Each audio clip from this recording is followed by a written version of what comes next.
world is a prison, because he's done extensive preaching in prisons all over the world. And in this prison that we're all in, that we call the material world.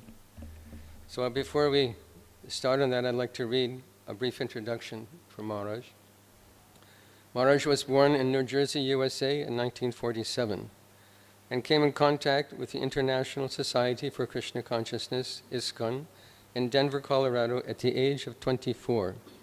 In 1973, he began practicing Krishna consciousness in New York City. More than 50 years, 51 years of devotional service. Very nice, Maharaj. In 1973, he began practicing Krishna consciousness in New York City, and shortly thereafter began serving in the New Vrindavan farm community in West Virginia. He received initiation in 1973 from His Divine Grace, A.C. Bhaktivedanta Swami Prabhupada. In 1986, he accepted the sannyas order and began preaching in Cincinnati and Columbus, Ohio. In the early 1990s, he became involved with the ISKCON prison ministries in America and began visiting inmates, holding programs, along with writing letters to inmates and sending in Srila Prabhupada's books. In 1995, he began serving as the resident sannyasi in Chicago, where he is based today. At present, Chandramauli Maharaj preaches in America, India, Western Europe, Slovenia, Croatia, Italy, and the UK. He is an initiating spiritual master within the ISKCON society. Welcome, Maharaj. Hare Krishna. Is there anything else you'd like to say? This is a very summary description of your glories and contribution to ISKCON. Is there anything else that you can add to that? Hare Krishna. I think that's already too much. Anyway, yeah, as far as, there's been two books that we had compiled and authored based on preaching in prisons. One is called Holy Jail, which was the first one. And this is a copy of the book, and it's a summary of all of the prison preachings that we had done around the years, and then we put it all in the form of a book. It's about the devotees who were in prison, about inmates writing their realizations on Krishna consciousness, on Srila Prabhupada, on their experiences of becoming a devotee in jail, and many of the accounts of the programs that were held in prisons. And then we did a second book which came out about 6 years later. This was called Forbidden Voices. And this book is really focused on the inmates itself, their letters, their realizations, their artwork. There's a whole, let me say, in-jail culture that is centered around Krishna consciousness in different places throughout the world. And many of them are very active in writing, reading Prabhupada's books, and also spreading Krishna consciousness to their fellow inmates also. Where will we find these books, Maharaj? Where are they available? They're available through Congregational Development Ministry here in Mayapur. They have their office here I think in the Long Building. Yeah. Mm-hmm. But anyone who contacts me personally, I can also give them a book. I keep a supply also. Maybe you can share your email address? Mm-hmm. Maybe you can share your email address? Yeah, right now? Yeah. Okay. It's a very simple email address. There's two of them. You can choose either one of them. It's my name, Chandramauli, CANDRAMAULI, 586. These are numbers, 586 @gmail.com. That's the oldest one, and then I developed a new email address within the last year, and that one is Braj, BRAJ, CMS @gmail.com. So I respond on either one of them, so you can, like that. And I've also done another book on a different topic called Krishna's Way, Natural Living, Farm Community, Self-Sufficient of Srila Prabhupada's vision for developing our society on Varnashram Dharma. So that's a more recent book that that came out, and it contains a lot of Srila Prabhupada's statements about simple living, farm communities, and the reasons why behind it and the importance of it. Was that based on your experience at New Vrindavan? No, it's something I got inspired by, that Srila Prabhupada really wanted this part of his mission developed. He said in 1977, just a few months before he left, he said, 50% of my mission is incomplete. We haven't established these farm communities for Varnashram Dharma. So he gave that direction to the society to please work on this and develop it. This is the future of our movement. This is the future of the world. And he wanted that done in a worldwide way amongst the different temples, communities around the world. He said for every temple there should be a farm community. And that farm community would supply all of the needs for the temple, and also a place for, especially for families, grihastas, to live, raise children in a more natural environment. And of course, a lot of emphasis on keeping cows, protecting cows, and using cows also. So I was inspired by the whole idea that this is an important part of bringing Krishna consciousness forward in the world in a practical way, in a way that it will allow the devotees to be less encumbered by the arrangements made by the secular society for our livelihood. And it goes along with Srila Prabhupada's idea of simple living, high thinking, like that. It's a small book, it's about 100 pages, and that's also available. You can also contact me, or there's one devotee here in Mayapur. Her name is Sri Devi. She lives in Jalangidam, and she has a large supply of my books. So, and she's making them available to anyone like that. Maharaj, could you tell us something more about IPM, ISKCON Prison Ministry, when it started? What was it like in the early days? Yeah, well, he started back in the late 1980s, beginning of 1990s. I was living in a New Vrindavan community, and we had some situations where one of our members was put in jail, in the local jail near New Vrindavan. And so we would go as a group to visit him, and we would hold programs in the jail.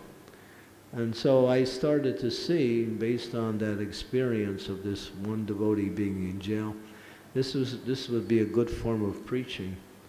So I thought, oh, I should maybe see what I can do. And I did a little research, and I found that when one devotee had already started prison preaching, his name was, I'm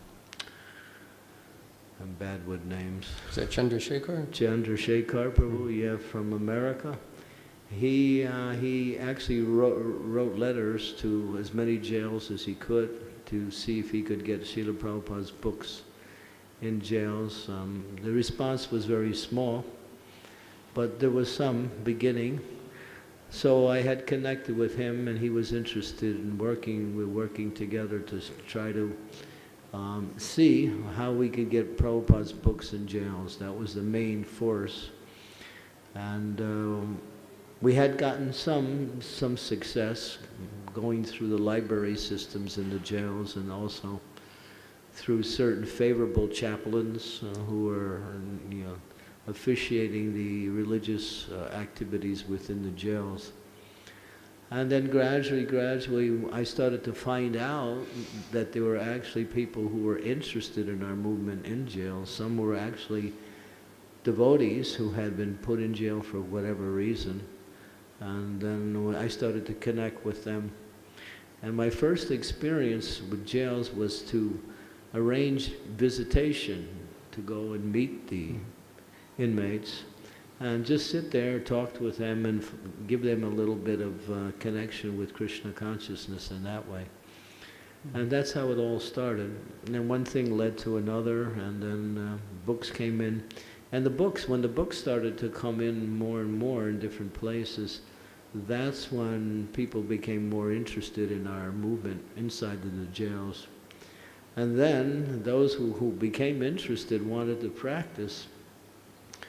And based on their desire to practice, they would petition the organization, the administration in the prisons, that we also want rights to practice our religion. And that wasn't always so easy, because many of the persons who were in charge of the religious organizations in jail were somewhat biased against our movement and not aware of who we were actually was. That we were deemed as some small cult that is trying to do something. But we did have some success. And because of that, and gradually books started to go in. And then a writing campaign started to develop. And Chandrasekhar was writing at least 20 inmates per day.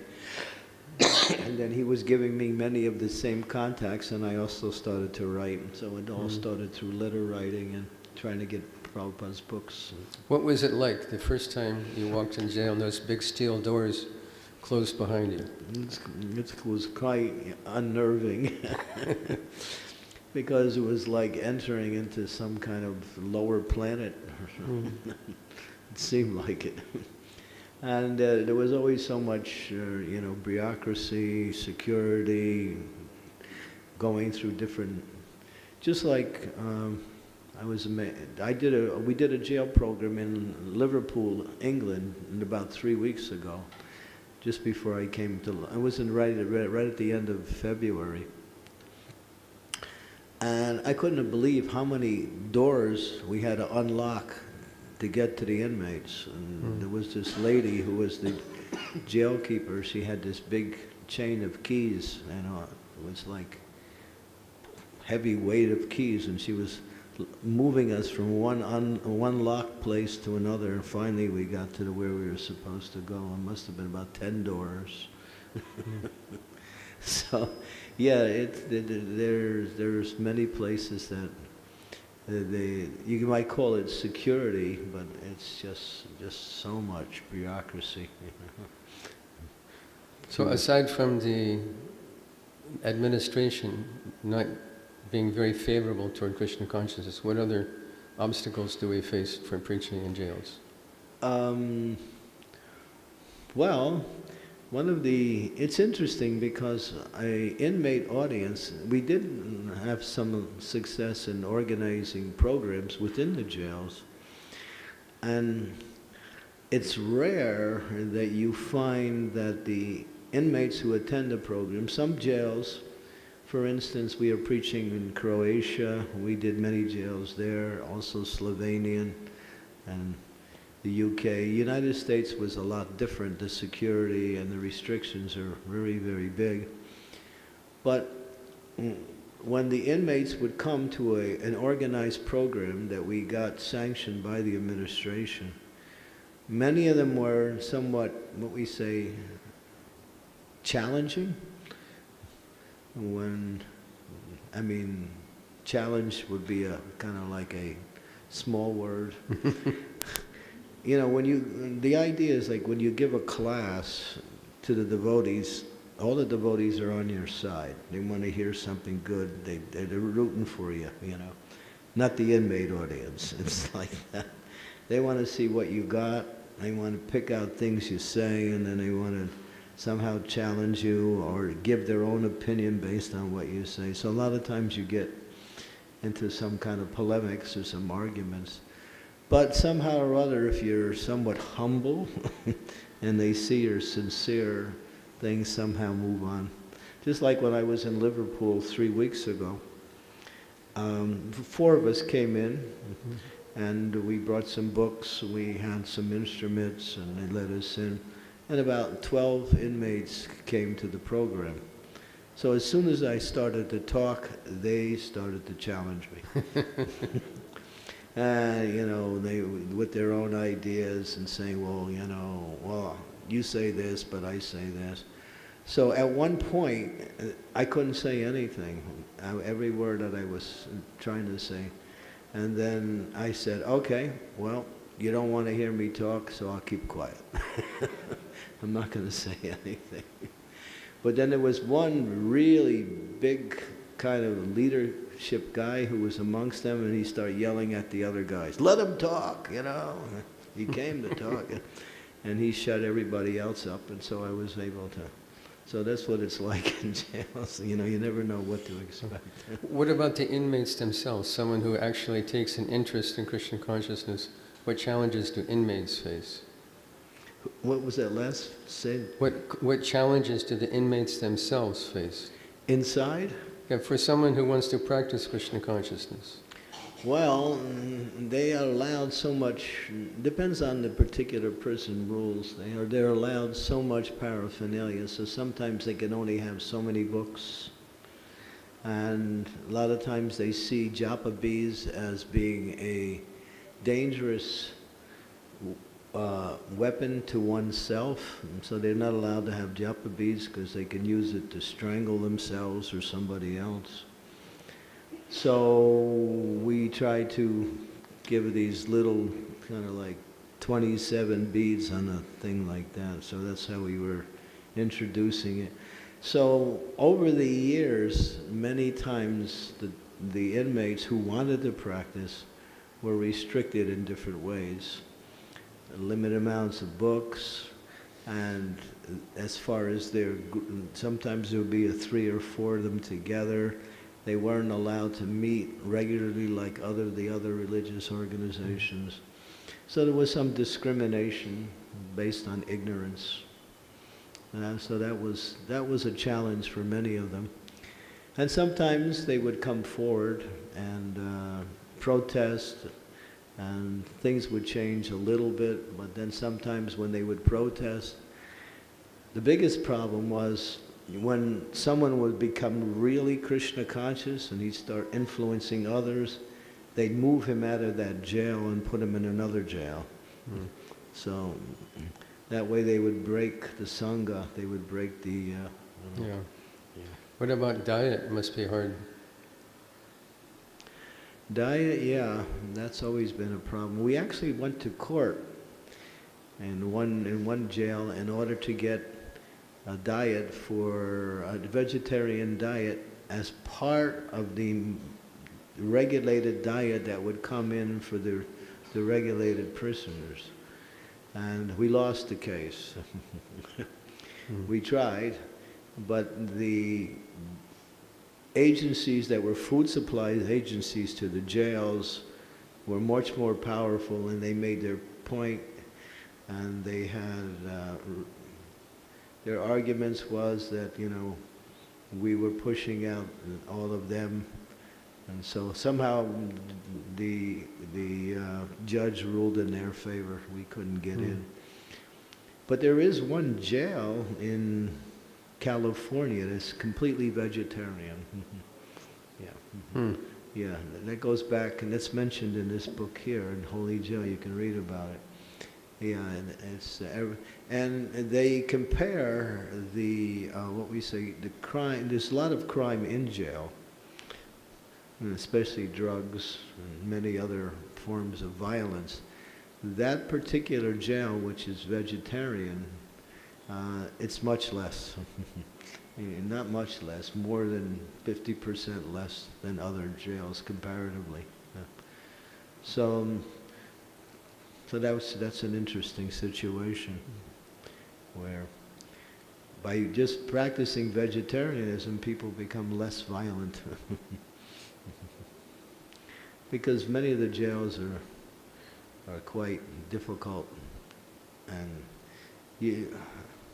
to be an inmate depends on, you know, the type of jail. There are different levels of restrictions. There is maximum security, minimum security, and what we say, somewhere in between. There's county jails, there's federal jails. So each jail has its own pretty set of rules and regulations that they follow and restrictions they can give accordingly. So you don't find, that's something that is across the board. You don't know what to expect when you go into different jails. Is there a official GBC ministry for prison preaching? GBC ministry?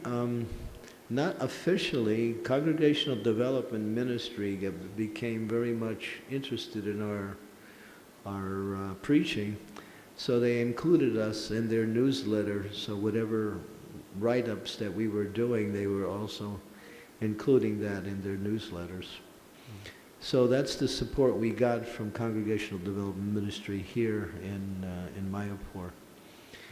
But there are many devotees in different places around the world who are working in different jails to preach and to inspire, and that's being done simply on a grassroots level, like that. Yeah. So there is no official ministry for ISKCON prison ministry. Now, do you have initiated disciples in jails?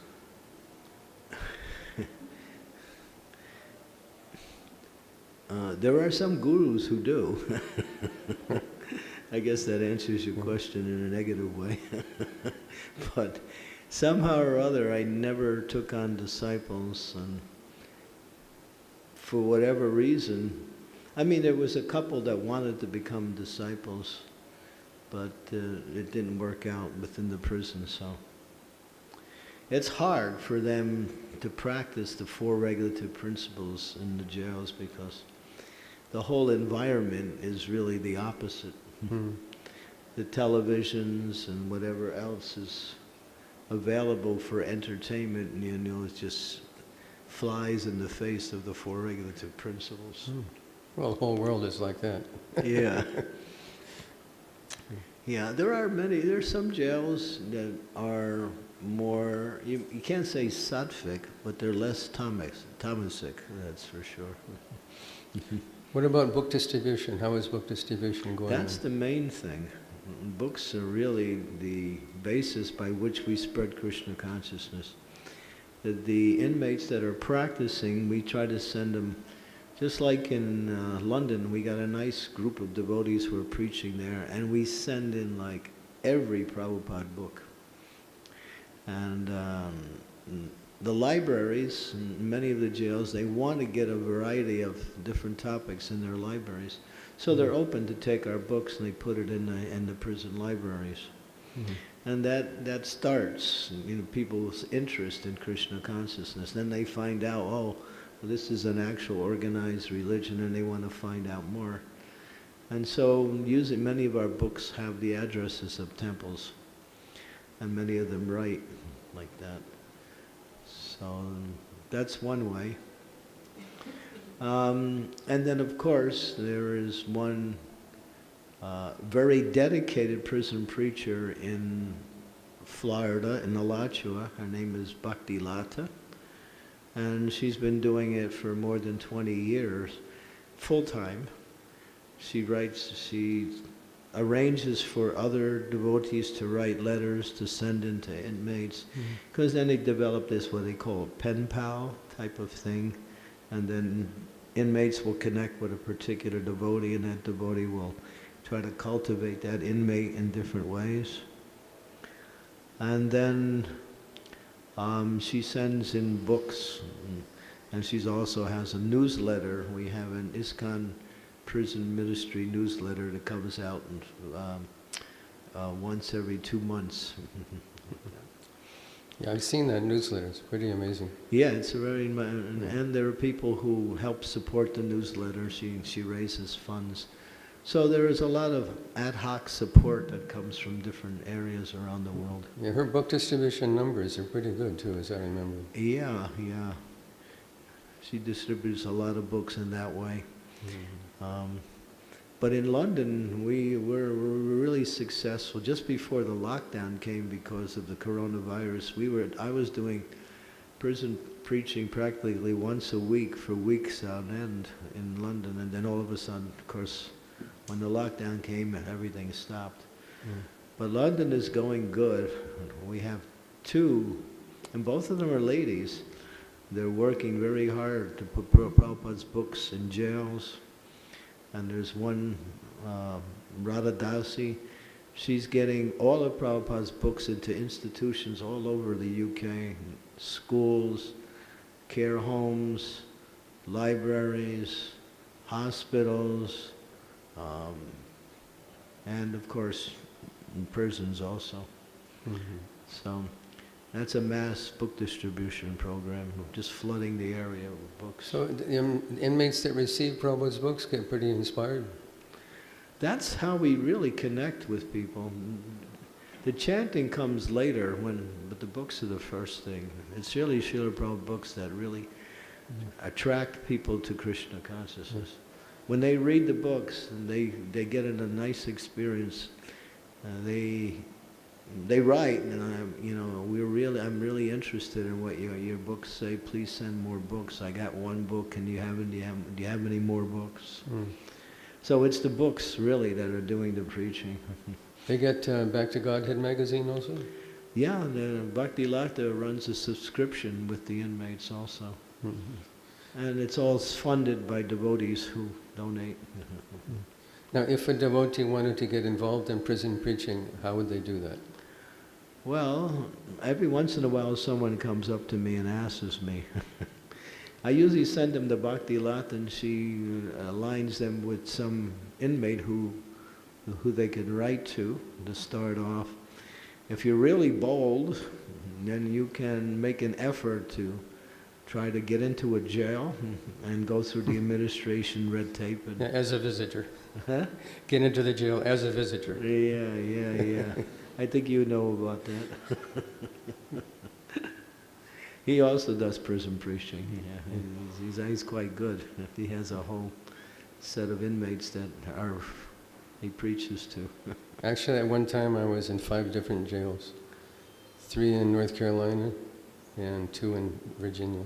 Uh-huh. So it is definitely an amazing experience the first time you walk in and those big steel doors clang. You think, my God, thankful I'm just visiting. Yeah. It's like, phew. It's a lower planet. Now, can't we make an analogy also? Because this material world is a prison, and in prison they have to they have to observe their sentence. When they get out in halfway house, there's a parole officer. Right. So there's an exact analogy to our situation with Guru and following principles. On the very back of the book, we have a statement by Srila Prabhupada that kind of highlights that point. What are the shackles of this prison life? I do not know what the case is here of prison life, but what I have seen in New Delhi when I was invited to give some good lessons to the prisoners. This is Prabhupada. Prabhupada did some prison preaching. I have seen so many prisoners in shackles, iron chains. And then he goes on, we are also chained up here. That is our sense enjoyment. We are chained up in this material world by sense enjoyment. That's all. If you want to cut your prison life, then your first symptom will to be minimize your sense enjoyment or to regulate your sense enjoyment. So that's Srila Prabhupada's statement. I remember one devotee, His Holiness Bir Krishna Maharaj initiated him. Yeah. And he got out on parole, and he was supposed to report to his parole officer, and they gave him a job, they gave him a car, but the stipulation was he had to stay at the halfway house. But he decided, I have a car, I have gas in it, I'm going to Mexico. So they caught him at the border, and he went back into jail. Yeah. That's an example of how the material world works. To make it broader, we can understand that, everyone wants to live forever, but we can't. So there's one of the restrictions of this material world. Everyone wants to be happy, but there are so many sources of misery that are imposed upon us. So that's another form of, what we say, shackles. Everyone wants to fulfill their desires, but it's not always possible. So we see, if you look around, that in every area of life, restriction is always there, and that's built into this material world. So, of course, there is a place beyond this material world where none of these restrictions are there, and one can live eternally and fulfill all the desires for knowledge, for happiness, and ultimate for the perfect relationship with Krishna. So we could liken the instructions of the parole officer to the instructions of one spiritual master. Yeah, that would be a nice analogy. Yeah. Spiritual master is the mercy manifestation of Krishna, who has come to get us out of this jail. Do you have any personal stories you'd like to share with us about experiences with incarcerated devotees? Boy, I have so many. I'm trying to think which one would be the one that would be interesting. Till we have some time, Maharaj. Yeah, I have. I'll start with a short one, then I'll get into more lengthy ones. During the coronavirus, there was one inmate who had just connected with us for a few months before then. So he was chanting, he was reading our books, and he was writing some of our devotees who were preaching to him. And then the jail itself, many of the inmates came down with the coronavirus. And so, but the prison administration did nothing. They did nothing to help these inmates. They just let them go. Because, you know, it's good business to reduce the population. So it makes it easier for them to manage the jails. So they didn't do anything. So here, there's this one devotee. So he had some faith in the holy name. So, and he came down with coronavirus in a very severe way. He had all the symptoms. So he decided, if I'm going to die, I'm just going to chant. So he just went into his prison, his cell, and prayed and chanted. That's all he did. And he prayed and prayed and chanted continuously. After 1 week, he was completely cured. No medicine, no care, nothing. He wrote a letter, and I received that letter. So he had full faith in the holy name and Krishna saved him. The medicine of the holy name. Yeah, Nasi Badalagi. Nice story. Yeah. It's the medicine in this age, the chanting of the holy name. So that's a real testimony of faith. Of course, his faith was forced into that. He had no alternative just to turn to Krishna and chant, and he did it.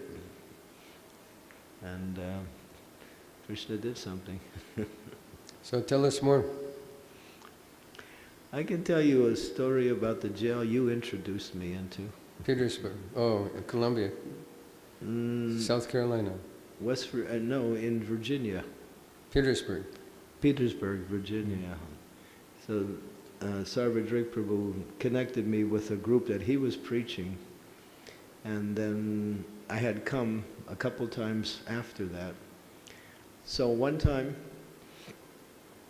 I went into that same prison, and it was a really rainy day. It was pouring rain. I remember the date, October 16th, 2019.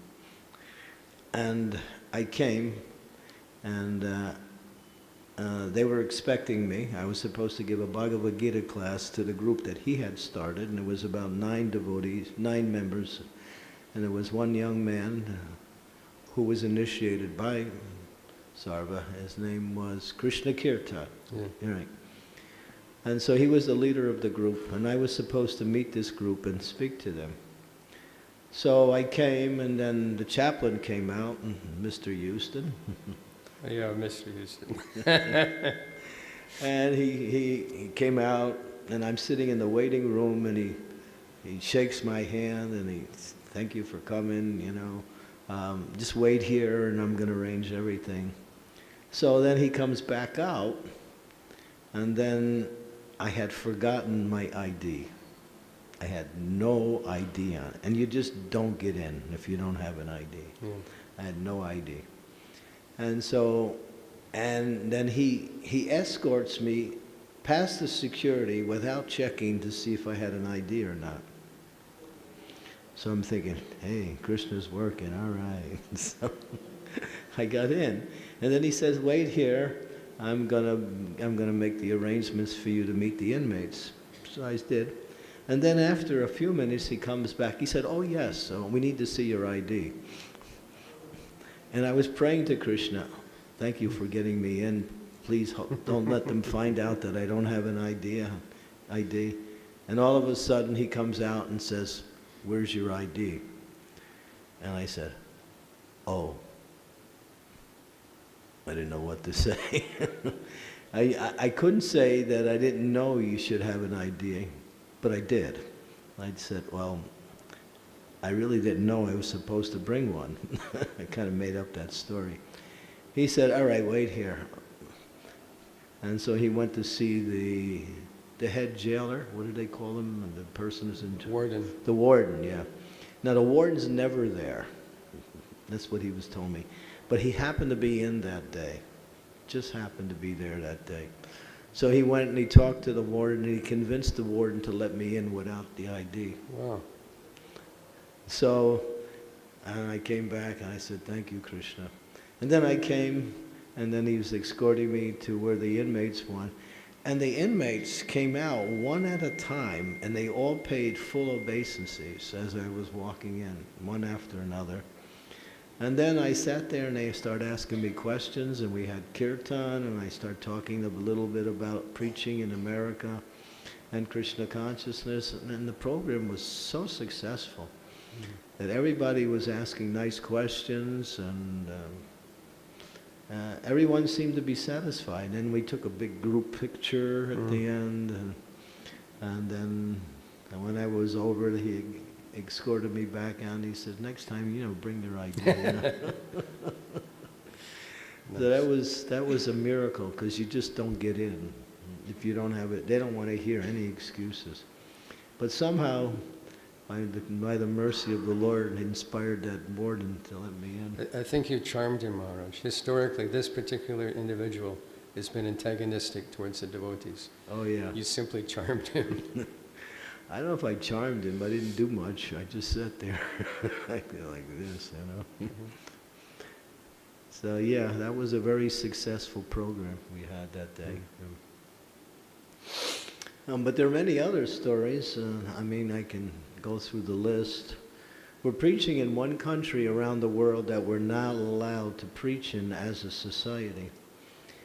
It's in the Eastern Bloc, in the Asian Bloc. And one devotee became a chaplain. He became the Hindu chaplain in the jail to administrate to anyone who wants some advice on any kind of, we might say, Hindu-connected religious practice. So one day he went to the administration and said, do you have anybody who's interested in our Hindu faith? He said, yeah, we have one man, he's on death row. Well, send him to your program, because they were giving Bhagavad Gita classes. So the young man came, and he had about a month left before they were going to execute him. He was charged with, I don't know, I can't remember the crime, but he was capital punishment. So he started coming to the class, and he was always complaining that he didn't do the crime, and he was being, put in that situation. And when his parents would come, he would complain to them that, he didn't do it, and he's being, falsely accused. But after coming to our classes for some time and reading the Bhagavad Gita, he got really interested. And he kept the Bhagavad Gita with him all the time, and he was reading it, and he'd come back and he'd talk to us about it when we have the meetings. And then he completely changed. He said, yes, I did commit the crime. He became a little humble, and then he started talking. And then it was time, after some time, that he was meant to meet his execution. So they were taking him as to his execution, and he said to the jailers, he said, "Can I keep a Bhagavad Gita with me when you execute me? Because in my next life I want to be a devotee." Wow. So they said, yeah. So they were walking him along, and he was waving to his fellow inmates as he was passing by, "I'm going to be a devotee of Krishna in my next life," and he was waving goodbye. Amazing story. And of course, after that, the jailers came back and said to our devotees, that the chaplain, "What did you do to him?" We have to drag these persons. They never go voluntarily. But he was just walking along and following. So he became so absorbed in the knowledge of Bhagavad Gita that he understood, yeah, I'm not this body. And I have another life coming up, and that life is going to be, I'm going to be a devotee. So that was an amazing story. Wonderful. Yeah. Tell us more, Maharaj. More stories of inmates? Let's see. Let me think of...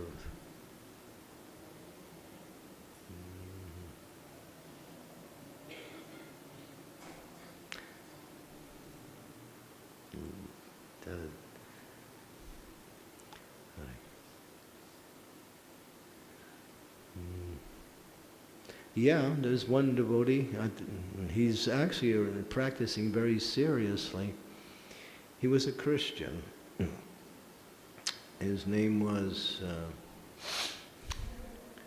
Matthews. What was his first name? Jason. Jason Matthews, yeah. And so when he was 5 years old, he was in Germany, in one airport in Germany, and the devotees were doing Harinam in the airport. And he saw the Harinam, and he was only a little baby, like 5 years old. He broke away from his parents, started chasing the Harinam. And then his parents brought him back. And then he grew up a very strict religious family. They were Christians. So he was learning the Bible, and he was also preaching the Bible to his friends. He was really a very devout Christian. But somehow or other, without getting into all the details, he got involved with a self-defense situation where he was being harassed by a police officer who was about to rape his wife, so he killed the police officer to save his wife from being attacked by the police officer. So then he was put in jail. And then he was trying to practice his Christianity in jail, but after some time he lost his enthusiasm and he became somewhat victimized by the jail environment and started getting into wrong activities. And then at one point he felt so depressed and despondent that he thought, what's the use of me living anymore? So he had decided it. He writes about this. He decided to commit suicide. And so, and just before that, just before he was going to commit suicide, one of the fellow inmates in the jail he was gave him a book, Coming Back, Prabhupada's book, about reincarnation. And he read it from cover to cover, and he said, wow, this is what I've been looking for. And so he became so infatuated and enthused by the book, and then he looked in the back and he saw there was a list of temples that were, and then he contacted the temples, and then finally he came to the devotees, and then he started writing the devotees. And he told his whole story. And in both these books I tell his story. In the first one, I edit it, because there are certain things in there that I thought wouldn't be palatable to a general audience. But then when I did the second book, I told his story again without the editing. So you can read about it if you get a copy of this book. And he writes about his experience in Krishna consciousness. He became so enthusiastic that he was just preaching to as many inmates as he could, but he was getting also much restrictions because of his preaching, and also some of the inmates didn't like his preaching, so he was also harassed in that way too. But he continued, and now he's still in prison in South Carolina. And his preaching is going on even better now. He's got a whole group that he meets with and like that. So He's a brilliant man. huh? He's a brilliant man. Really brilliant, yeah. He's like a priest. Knows Bible backwards and forwards. Yeah. No Bhagavad Gita backwards and forwards. Yeah. Yeah, and his whole material life collapsed around him. And in so many ways he tried to get out of prison, but because that police officer was somewhat connected to some big official in the government, they're restricting any chances that he can get out of jail. They're making it difficult. His wife was the person who brought the gun into the police office. Yeah. And she got off scot-free because her father was a police officer. Yeah, his wife had the gun. She gave it to him when she was attacked by the police officer, like that. And she was a daughter of a police officer, Yes. too. She walked. Yeah, so it's quite wild out there.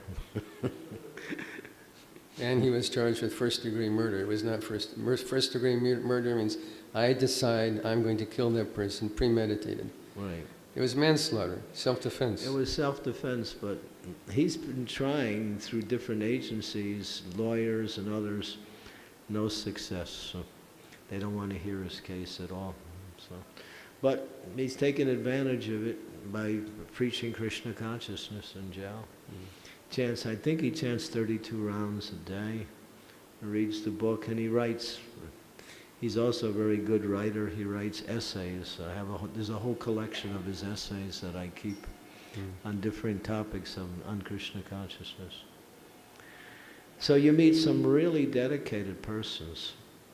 There's another story which I find really interesting. This was a person who was put in jail in America, in California. He killed 8 people, and he was a member of a gang, different gangs. In America, they have, in many of the big cities, there's many gangs, and the gangs, they fight with each other, and they also have, automatic rifles, and it's like, it's a highly armed country. So he was put in jail, and then he first connected with Vaisheshika Prabhu, and Vaisheshika was writing, and then somehow I found out about him. So then we were both writing him. Then I sent him a Chaitanya Charitamrita, the full book on Lord Chaitanya's pastimes, life. And he really got absorbed in the reading, and he was reading it day and night. And he was writing to me, explaining how much he's really attracted to Lord Nityananda. Jai Nitai. And then at one point, Vaisheshika came in jail. He got in jail and gave him initiation in the jail. And the initiation was very simple. Put the Bhagavad Gita down there, you put your hand on the Bhagavad Gita, and you agree to chant 16 rounds and follow 4 regular principles, and you're initiated. You can't do a fire yajna in a jail. So yeah, so he got initiated, and his name was Balavan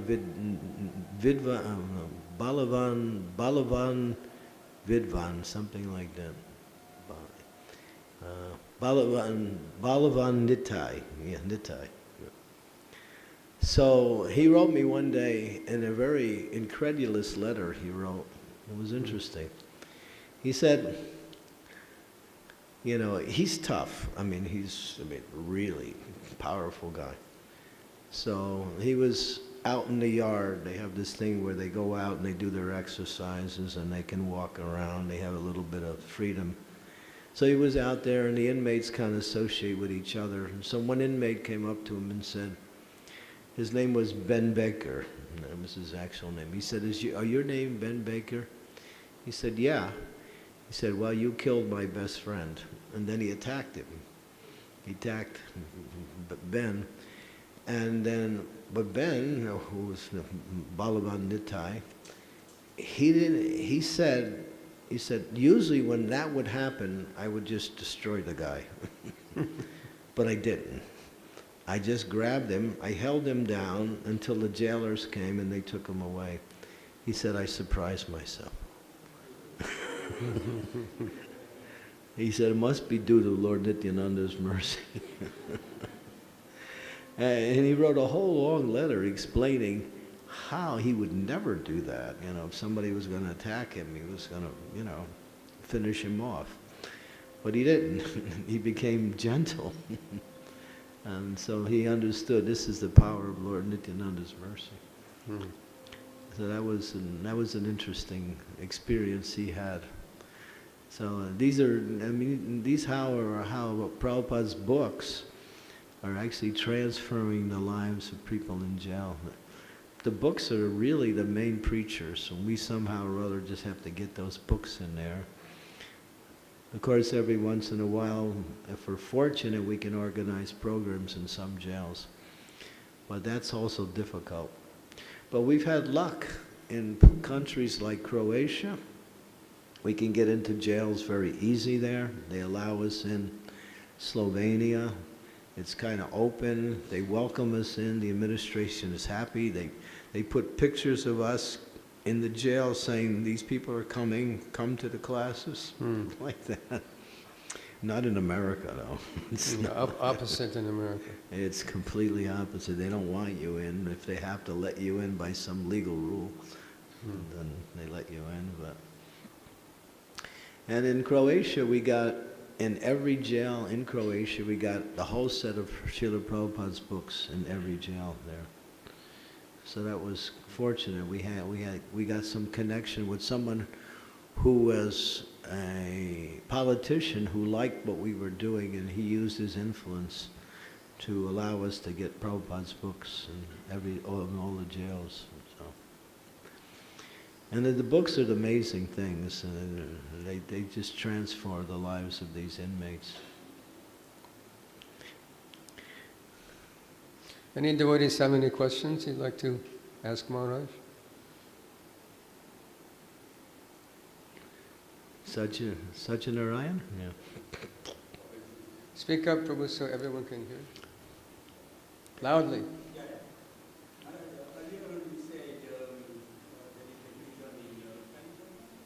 California. Is that including? Is that including what? What was that word? Oh, as far, that one prison, yeah. I can't honestly answer that. I would think not. That's the way I would think, but I can't say for sure. It's not done by the devotees. Somehow it came from the inside. And they actually thought that this was a way to reduce the problems, to make everyone vegetarian. And it worked, at least on that. Yeah. And so it's going on, and there are many devotees in different places around the world who have their own programs and regular inmates that they're connecting with. I would say there's at least a few thousand inmates around the world who are actually chanting regularly, reading Prabhupada's books, like that. When they get out, it becomes a problem. Because one of the mindsets of the inmates is that they always want to make up for lost time when they get out, because they're always thinking, you know, I'm missing out on life. And so sometimes they actually continue with their Krishna consciousness, and other times they marginalize it and go back to material life again. So the best thing is to stay in it. Keep them in jail, they become good devotees there. Of course, we don't wish it like that, but it's the fact. Anyone else? Any question you'd like to ask? Mataji? Speak very loudly, please. Yes, give the mic. Hmm.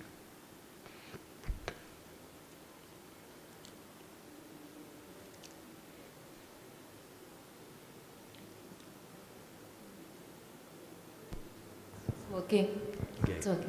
Hare Krishna Maharaj, Dandan Pranam. I read a book called Salted Bread. Salted bread, wow, Yeah. yeah. And it's a very heart-wrenching story of the two friends. I Mhm. just wanted to ask, have you ever preached in Russian jails? And if not, are all the inmates of the jail who practice Krishna consciousness are troubled so much? I have never practiced preaching in Russia. In fact, I've never been to Russia. And what was the next second part of your question? Are the inmates of the jail troubled so much for practicing Krishna consciousness? Are they troubled? To answer your answer honestly, it's usually up to the administration in the jail. Some are lenient, some are more strict, some are just don't like our movement. Some think our movement's very good and it's helping. We get letters from, excuse me, from chaplains saying, please give us more of your books and whatever else you had, because it's helping our inmate population to become more God conscious. So it depends really. The jails are somewhat independent on how they manage their affairs. And usually it's by the personnel in the jail. If you get a person who's just like against everything, then you run into so many problems. The inmates have so many problems. And there's one devotee, and he works in a jail in Oregon, and he is a counselor in jail. It's Idaho, I thought. Huh? Not Idaho? Yeah, I'm sorry, Idaho, right. It's in Boise, Idaho. Well, no, the jail is in Oregon, but he lives in Boise, Idaho. Oh, okay. Yeah, the jail is in Oregon. He crosses the border to go to work. Yeah, and so he's been doing prison preaching there, and because of his position, he uses his influence to really push Krishna consciousness forward. So it's like that. It's who you know, who's running the place, like that. Have you ever been troubled while in the jail? Huh? Have we been trouble? Have you ever been troubled by the warden or someone while you enter the jail? Like sometimes Have I ever been troubled once I get inside the jail? before entering the jail, like sometimes they don't want people to preach, right? By the administration. Oh yeah, they find ways not to let you in. That happens a lot. Depends again on the jail. Yeah, just like one time we went into one jail. It was also called Petersburg, but it was in the UK. So they wanted to take my fingerprint. They needed fingerprints before I could go in, but the machine wouldn't pick up my fingerprint. So they say, we can't get your fingerprint. I said, well, I was thinking, I didn't say this, I was thinking, when you become a devotee, you lose your material identity. You know? A liberated soul. That happened to Krishna Kshetra Maharaj also. They couldn't, they were pushing that machine and no fingerprint was coming out. And they were wondering, what's wrong with the machine? But everybody else, their fingerprint was. So I had problems at that time. But somehow or other, I got in. That was fortunate. So, because many times you find someone who works in the jail who really wants us to come in, and they use their influence for the administration to make it easier for us to get in, and they facilitate us. And that happens a lot in different places, especially in the UK. We had good luck there. Yeah. So you might say each jail is pretty much unique independent, different. Is there anyone preaching in Russian jail? Because when I read that book, In Russian jails now? I'm not aware of it, but I haven't heard any, at least I haven't heard anything. There may be, there probably are.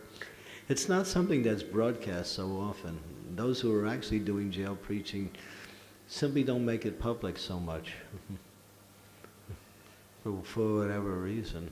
There are a lot of individual devotees who have gotten together in groups and have started some jail preaching, especially in America. That's there. So yeah, ISKCON prison ministry is not organized. It's just a group of different people who are trying to get into jail and preach Krishna consciousness. thank you, Maharaj. Yeah. Yeah, and Thank you. Bhakti Lata is completely overworked. Completely? Overworked. She's overworked, yeah. She's, anybody who wants to get involved, I can connect you with her. She's quite good. She'll Amazing devotee.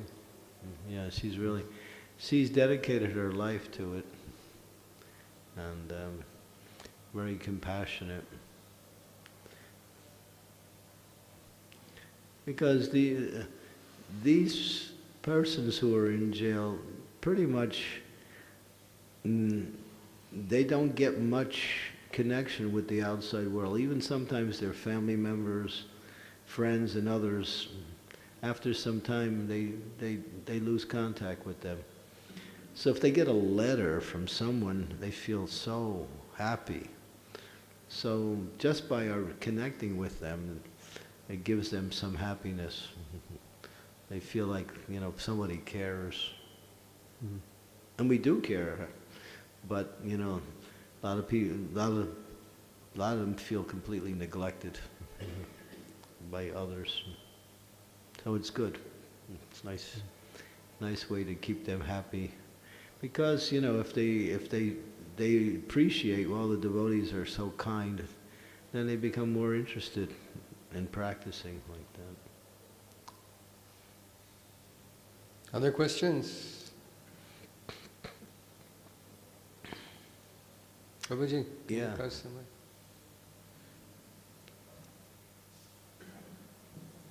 Thank you for the enlightening class.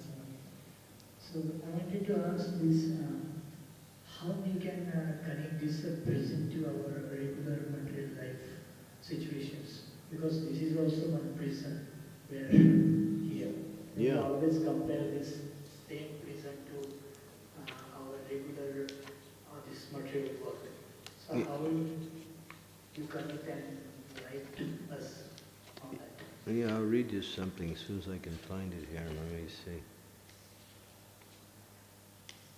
Which I haven't seen this book in a while, so I have to find out where it is.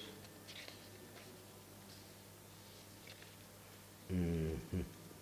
This first book is really stocked with so many. Who published this book, Maharaj? It's beautifully done. The cover was designed by a devotee here in Mayapur named Vaikuntha Nitai. Maybe you know him. Mm. And this book was published by one publishing company in Calcutta. Mm. This one we did somewhere else, but it was done through Congregational Prison Ministry. Let me see here if I can find this little. This answers your particular question in a very interesting way.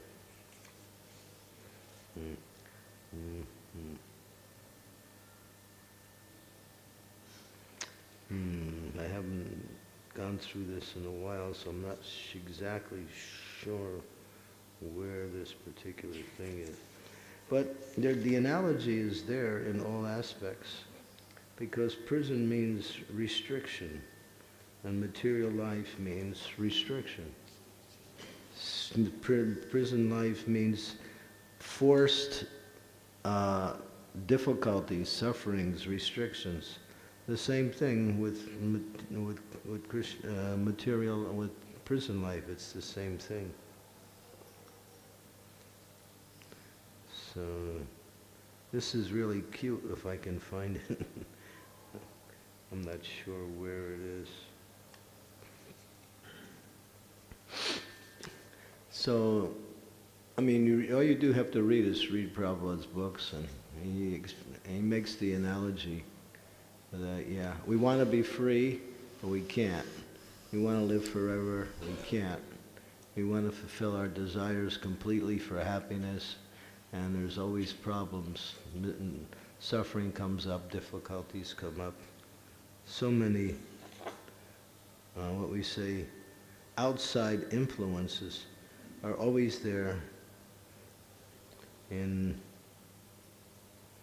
trying to live in this material world. It's a jail. There's no difference. And this is one of the main things that we tell the inmates, that you're locked in this particular prison, but you can be free.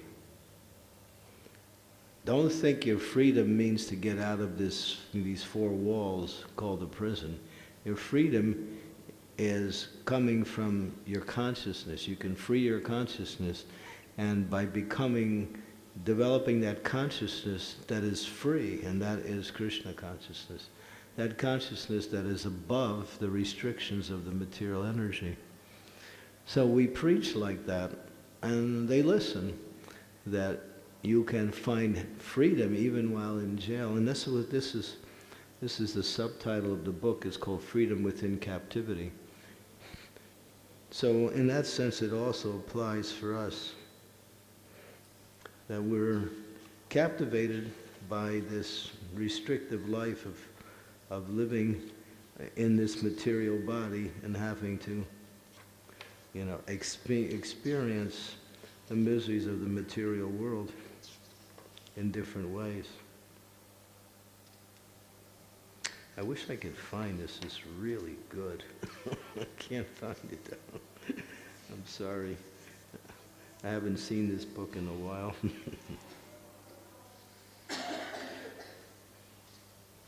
But it's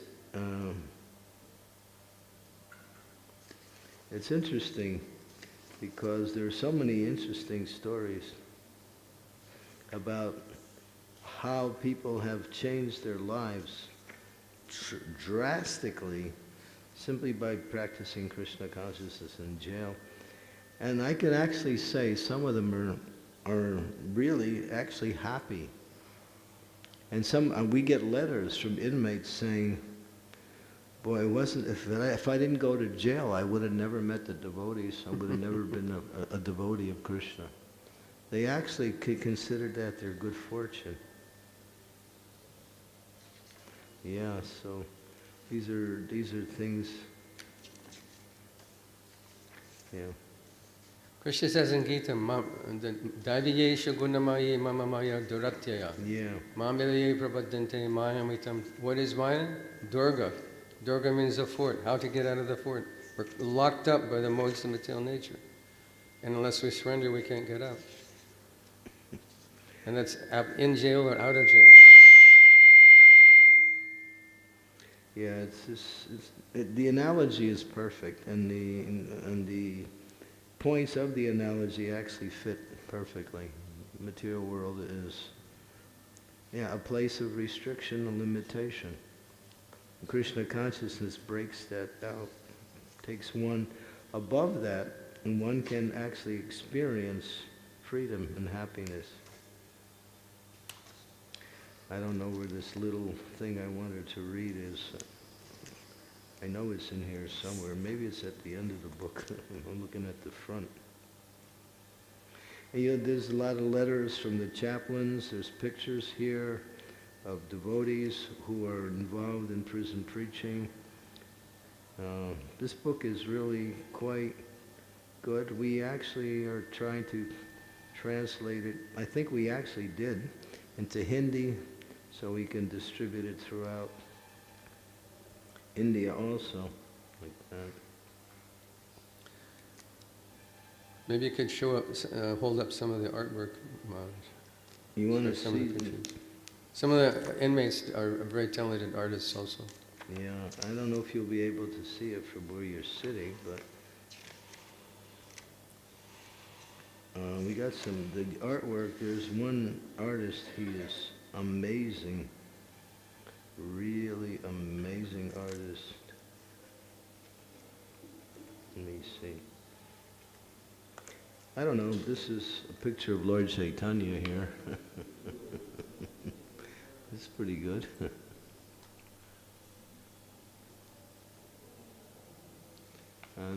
But there are some better pictures, really. In this one, I think there is. Where do you see these pictures? This is unbelievable. Take a look at that.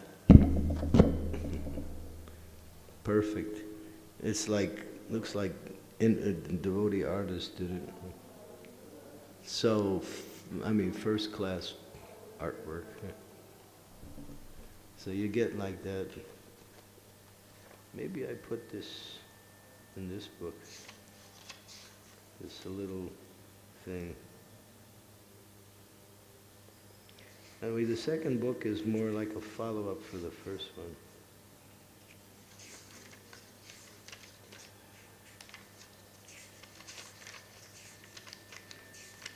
And there's a lot of comparison in there between the material world and prisons. So yeah, I can't find that little thing that I wanted to read. It's really interesting. Would answer your question like that. Venkatesh Prabhu, you had a question?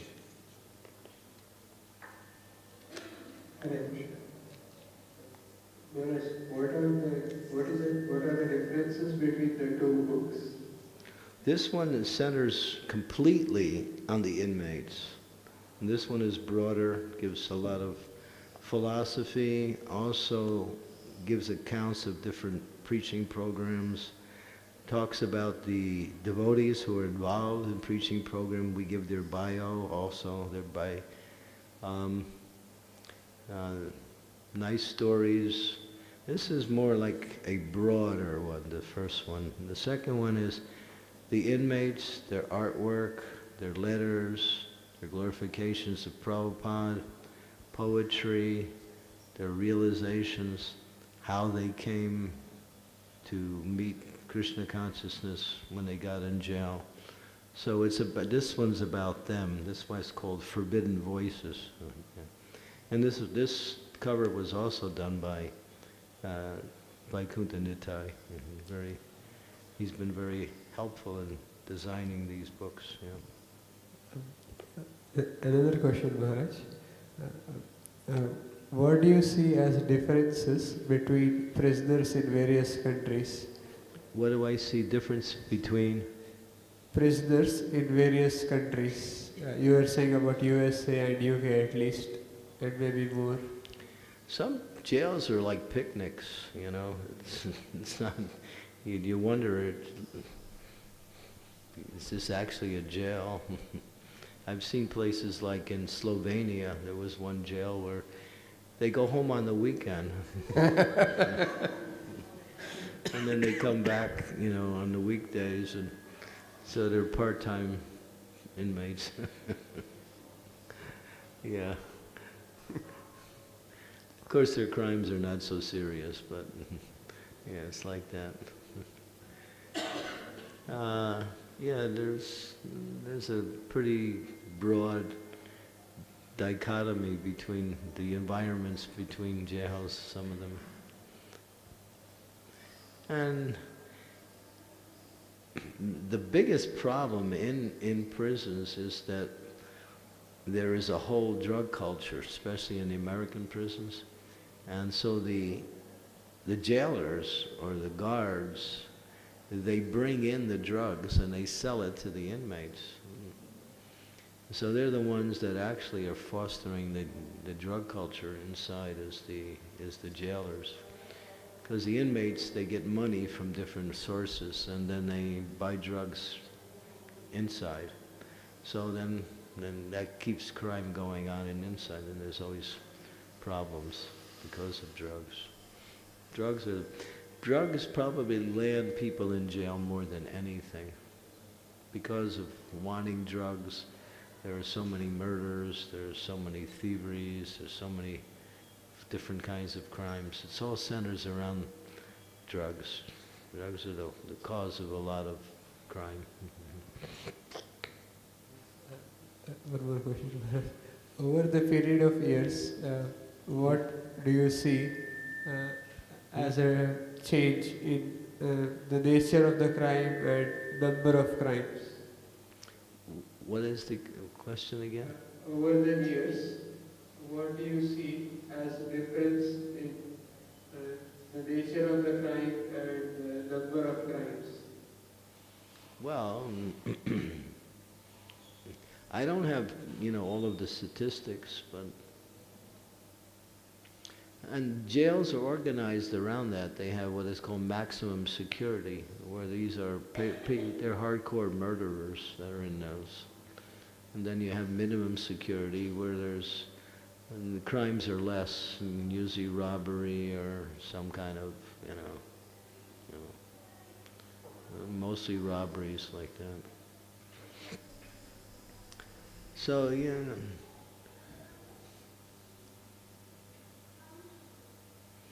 but my experience is that many of them, they just really appreciate the devotees, some of them. Of course, once they have to get to know you first and to get to trust you. Once they do, then they really open up. At the beginning, they're very suspicious. They're very much testing us by challenging us in different ways. So it's an interesting form of preaching. Captive audience. Yeah. The idea is just to get them to read Prabhupada's books and chant. Even if they stay in jail, at least they become a devotee there. And that's the main thing.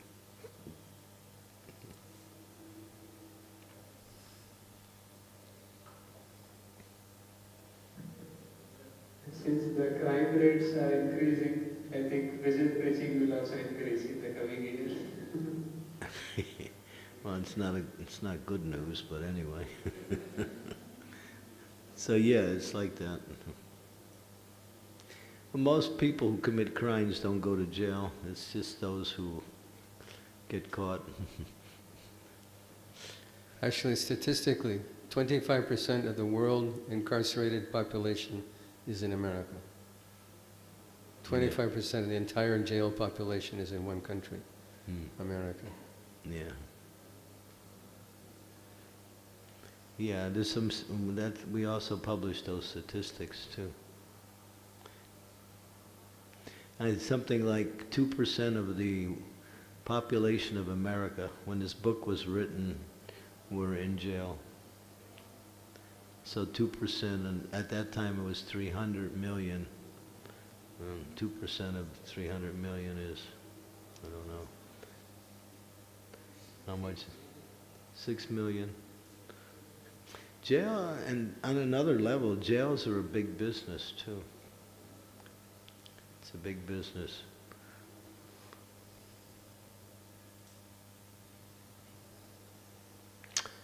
Okay, so, and if any of you get involved in a little problem, just call me. We'll send you some books. Hopefully we don't have to do that, but yeah.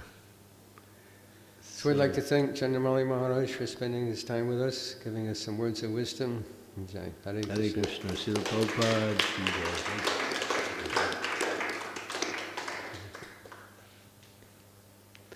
And those who are interested, you can contact me or Congregational Development Ministry here in Mayapur and get a copy of these books. These books are in the Namhata bookstore also. I know the Holy Jail book is there. Thank you. Hare Krishna.